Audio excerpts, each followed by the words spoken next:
মোমবাতি কেনার জন্য একটা দোকানে ঢুকেছিলাম। দোকান মানে 10 কর্মার দোকান। দোকানের মালিক তখন দোকানের ভিতরে পায়ের উপর পা তুলে বসে আছে। দোকানের বাইরে একটা বেঞ্চও পাতা আছে।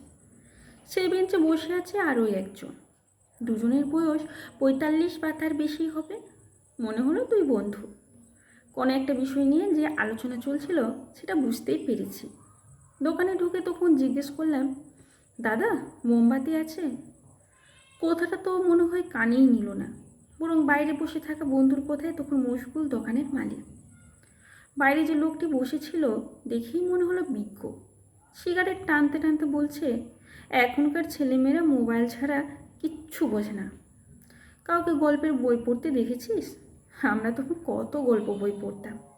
শরৎচন্দ্রের পথের পাঁচালী আমি দুদিনেই পড়ে শেষ করেছি। তখন আমি ক্লাস 7-এ পড়ি। পথের পাঁচালীতেই গফুর আছে, তাই না? দোকানের মালিক বলে উঠল, পথের পাঁচালীতে গফুর কেন থাকবে? গফুর তো রবীন্দ্রনাথের ঠাকুরের মহিষে। হ্যাঁ ঠিক বলেছিস, আমরা তখন ক্লাস 9-এ পড়েছি। স্কুলে বিশ্বনাথ স্যার এত সুন্দর করে মহিষ গল্প বুঝিয়ে দিয়েছিল, এখনও মনে আছে। এইটুকু কথোপকথন শুনে আমি তখন মোমবাতি কেনার কথা ভুলে ওদের কথায় মন দিয়ে শুনছি। কেন শুনছি বুঝতেই পারছি। বিভূতিবাবুর পথের পাঁচালী তখন চলে গেছে শরৎবাবুর কাছে, আর শরৎবাবুর মহেশ তখন রবি ঠাকুরের ঝুলিতে। আমার মাথা তখন এমনিতেই পো করে ঘুরছে। এদিকে বিশ্বনাথ স্যারের কথা উঠতেই দোকানের মালিক বলে উঠল, সত্যি আমাদের সময় বিশ্বনাথ স্যার মানে বাংলায় তুখোড়। এই তো ভালো পড়াতো, ক্লাসে পড়াই হয়ে যেত।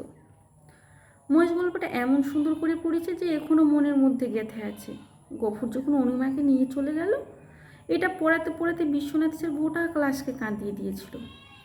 এমন গল্প শুনে আমারও চোখে জল এসে যাচ্ছিল। গফুর অনিমাকে নিয়ে চলে যাচ্ছিল বলে নয়, সিগারেট ফুঁকে ধোয়া এমনভাবে ছাড়ছিল আমার চোখে মুখে ভরে উঠেছিল। ভেবেছিলাম এসব সহ্য করে চোখে জল আনবই না, কিন্তু অনিমার প্রসঙ্গ যখন এলো তখন আর স্থির রাখতেই পারিনি। মনে মনে ভাবছিলাম আমিনার ভাগ্যটাই মনে হয় খারাপ। বিশ্বনাথ স্যার এমনভাবে পড়িয়ে দিয়েছেন যে আমিনাকে অনিমাতে নিয়ে চলে এসেছে।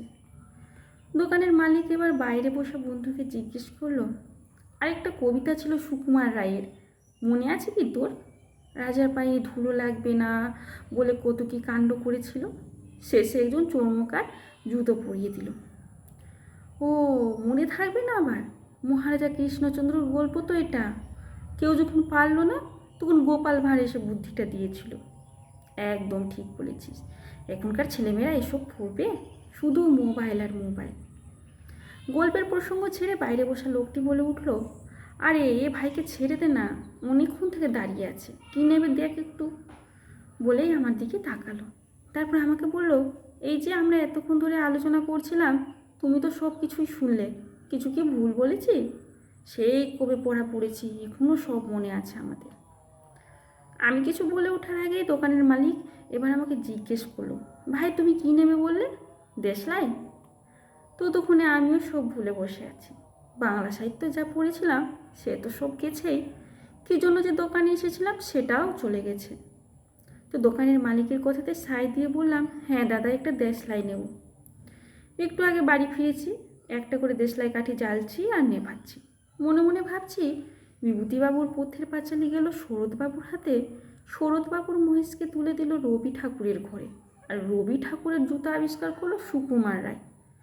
হবুচন্দ্র রাজের নাম পাল্টে হলো মহারাজা কৃষ্ণচন্দ্র, তাকে আবার বুদ্ধি দিল গোপাল ভাঁড়। আর হতভাগী আমিনা, তার বাপের দেওয়া নাম ভুলে সে এখন অনিমা। এ তো দেখছি কবি লেখকদের ঘরে আগুন লাগানো, ভাগ্যি সোনারা যেখন জীবিত নেই। থাকলে যে কি হতো কি জানি বাবা, বিশ্বনাথ সেরও বেঁচে আছেন কি না। উনি যদি শুনতেন, উনিও আনন্দে কেঁদে ফেলতেন দুই দরদি ছাত্রের স্মৃতির অমন্থন শুনে।